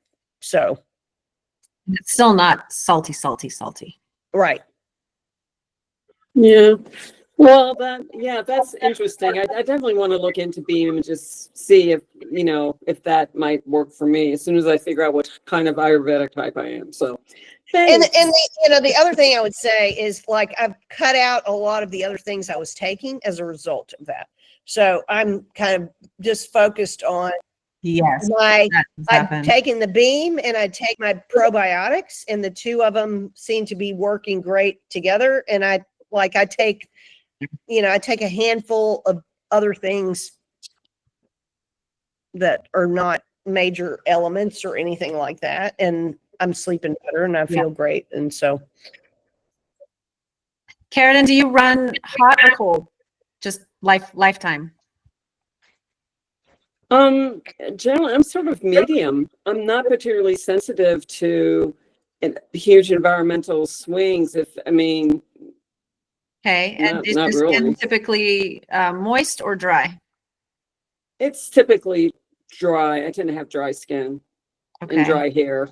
Yeah. I mean, I was kind of suspecting that you might be Vata Kapha, to kind of get you in the right direction. And on a quiz, it might come out as Pitta, but you don't really have the Pitta characteristics. You have a very measured way of talking about and doing things, and that's very Kapha. But you know, you can do a questionnaire, but it really comes down to temperature, moisture, and then oh, what was the other big one? Sorry, it's like escaping me right now. Calming or stimulating. You know, are you more of a calm person or are you more of a stimulated person? And those are kind of the most important characteristics Okay. for determining where you're Okay. Thank you so much. I really appreciate you taking the time. Thanks, Martha. thank you, Karen. It looks like Jen took her hand down, so we'll wrap it up because we've run over as we frequently do. But just a always reminder do. that we have a cross promotion going. So anybody who didn't hear about the cross promotion last week or on our Instagram channel, you can use the code BEAM on our BiotiQuest website for 20% off any of our products. And you can use the code Sugar Shift, all caps, on the Beam Minerals site for 20% off through the end of July. So it's good through the end of July. And then we're also doing a giveaway on Instagram, and that's going to be chosen tomorrow. So if you go, if you look for the bright yellow post on our page, the info's there on how to enter. And I think it's tomorrow afternoon that a winner is going to be chosen. So Wonderful. Great. Well, thank you so much, Martha. well, thank you for coming and sharing all your wisdom. I mean, I can't even begin to thank you. And it's just amazing how much you know, and your willingness to share, and just appreciate that so much. Well, you too. You as well. Thank Quite a you, mission, quite a Amber. journey. Thank you so much. Thank all of you for coming, and we'll see. Oh, one more thing. If you weren't on the book club call last week, we are going to do Ben's 30-day reset. So anybody who's interested in the 30-day reset, if you're not on the book club email list, if you could email us at info@biotiquest.com, and we will put you on the list to do that 30-day reset. I think we're going to start it after the 4th of July, just because there's a lot of stuff coming up. So let us know if you want to join that. We've got about 30 people right now who are going to do it with us. So Great. Well, that's great. So great. Thank you again, Amber, and thank you, everybody. And have a great evening, and we'll see you in 2 weeks. Thank you. Thank you, Amber. Thank you. Thank you all. Thank you. Bye. Thanks, Martha.